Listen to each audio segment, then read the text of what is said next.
Nous sommes en République démocratique du Niger, un des pays les plus vastes en Afrique, avec une superficie de 1 267 000 km² et 22 748 232 habitants.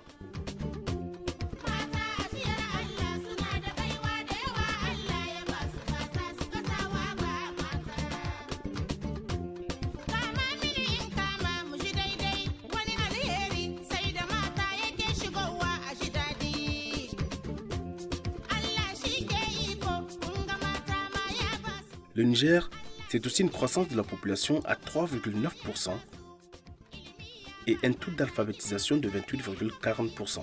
Le Niger a observé en décembre 2020 des élections municipales, régionales et législatives qui ont enregistré une forte implication des femmes. Cet engagement des femmes a payé et a permis la représentation féminine la plus importante que le Niger ait jamais connue de l'avènement de la démocratie à ce jour. 30% des sièges à l'Assemblée nationale et 27% des sièges au sein des conseils communaux et régionaux. Grâce à l'ONG FAD, au Niger, dans le cadre de son projet Kagalo, financé par Counterpart International, nous allons écouter le témoignage de ces femmes fortes afin de comprendre leur participation aux élections 2020.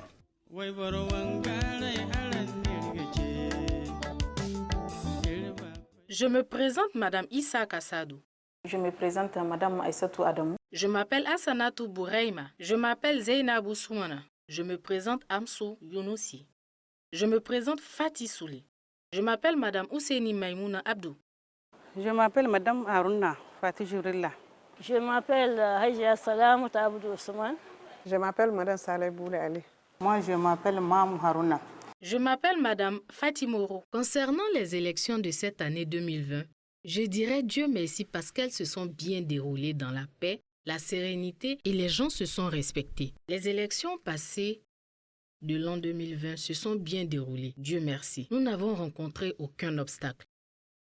Nous nous sommes battus pour nous présenter et nous avons été élus. Les votes se sont bien déroulés parce que les femmes étaient massivement sorties pour aller voter. Je suis très satisfaite de ce vote. Nous sommes allés très satisfaits des élections passées parce que nous pensons que les femmes seraient mises à l'écart, comme d'habitude. Mais à notre grande surprise, on a constaté un grand changement. Ce qui m'a marqué cette année, c'est la sortie massive des femmes pour le vote. Avant, ce n'était pas le cas. Mais à travers les différentes réunions de sensibilisation organisées en faveur des femmes, elles sont sorties massivement pour voter par rapport aux hommes. Je me suis présentée au poste de conseillère. Malheureusement, je n'ai pas été réélue. Je ne me suis pas découragée pour autant. Personnellement, je n'ai rencontré aucun obstacle. Depuis le début, nos collaborateurs et moi avons mené à bien l'activité. Nous avons collaboré jusqu'à la fin. Personnellement, je n'ai rencontré aucune contrainte lors des élections. Les difficultés que j'ai rencontrées en tant que femme candidate étaient qu'une fois à la campagne, les gens disaient que les femmes n'étaient pas pour diriger. Qu'elle va aller chercher quoi? Le poste, c'est pour les hommes, donc ce n'est pas la peine de la voter. Les difficultés ne manquent pas. La première que j'ai rencontrée, c'était au niveau du zonage. Et cela était dû à la faute de notre parti. Il a été fait à mon insu. Pour cela, je souhaiterais qu'un changement soit fait. C'est qu'il y avait plusieurs partis politiques. Ici à Tillabéri, c'est la même famille. Dans une famille, on peut trouver 2 à 3 candidats. Dans ce cas, cela pourrait causer une division au sein de ces familles. Les difficultés que j'avais rencontrées étaient liées à la désorganisation du fait de nos supérieurs.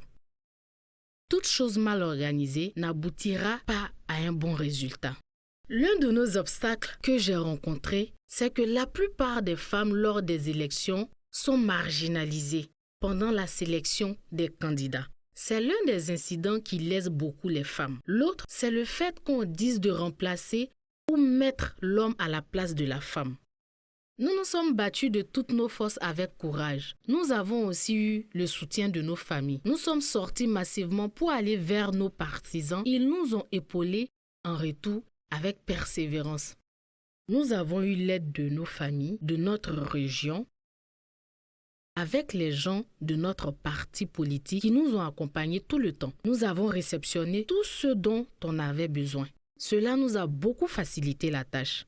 Comme stratégie première, j'ai fait du porte-à-porte, mobiliser les femmes dans les zones où je devrais être présentée. J'ai organisé des réunions dans les quartiers chaque nuit, ensuite dans les villages. À mon avis, ce sont les partisans de mon quartier qui m'ont élu, puisque plusieurs femmes ont été confrontées à ce genre de problème. Parfois, c'est le parti même qui impose de prendre ou de choisir celle-ci ou celle-là, et ils savent bien que si tu n'as pas été désigné par les gens de ton quartier, ta présentation ou ton élection sera difficile, car ce sont ces derniers qui votent. Il y a aussi l'appui de l'ONG. L'ONG FAD nous a aidés énormément. Parce que c'est grâce à l'ONG FAD que je peux m'exprimer même devant vous. En communication, elle nous a aidés.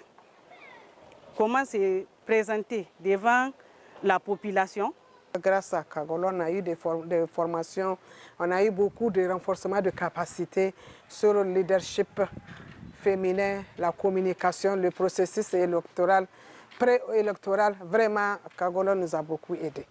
C'est Kagalo qui nous a montré comment s'exprimer devant un public, comment approcher et surtout comment secourir les femmes nécessiteuses. Kagalo a fait en sorte que nous avons eu la confiance et le courage afin d'affronter les élections. Kagalo nous a inculqué plusieurs choses, car chacune de nous a un savoir-faire pour lequel elle est appréciée. La sortie massive des femmes, c'est grâce à Kagalo, car les années antérieures, nous ne connaissions pas ça. Mais cette année, nous avons constaté que les femmes ont eu le courage et sont massivement sorties pour aller voter. C'est grâce aux différentes formations de Kagalo, tout ça. Avant, les femmes enduraient beaucoup de peine auprès des hommes et des femmes leaders politiques de la campagne jusqu'à l'élection. Aujourd'hui, grâce à l'ONG FAD, beaucoup d'injustices ont été résolues. Nous les en remercions infiniment. L'appel que je lance à l'endroit de mes sœurs,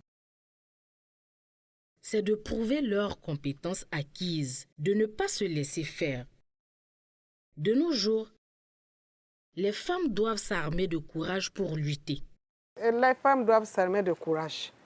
Elles doivent vraiment lutter parce qu'un droit là, ça ne se donne pas, ça s'arrache. Les femmes ne doivent plus tout attendre des hommes ou croiser leurs bras pour attendre qu'on fasse tout à leur place. Car généralement, les femmes sont celles-là même qui tiennent leur foyer. Le développement de toute une nation passe aussi par elles. L'appel que je lance à l'endroit des femmes nigériennes, c'est d'adhérer massivement à la politique. L'appel que j'ai lancé à FAD aussi, c'est de nous accompagner comme elle a l'habitude de le faire. Nous pensons qu'avec les différentes formations organisées par FAD, les femmes peuvent mener à bien, tout comme les hommes, l'activité politique. Parce que eux seuls peuvent nous suivre jusqu'au bout. Parce que je l'ai vu, ça fait plus d'1 an que l'ONG FAD nous a suivis, vraiment. Avec ce résultat de 30% des sièges à l'Assemblée nationale et les 27% des sièges au sein des conseils communaux et régionaux, un réel progrès dans le processus d'émancipation de la femme nigérienne a été fait.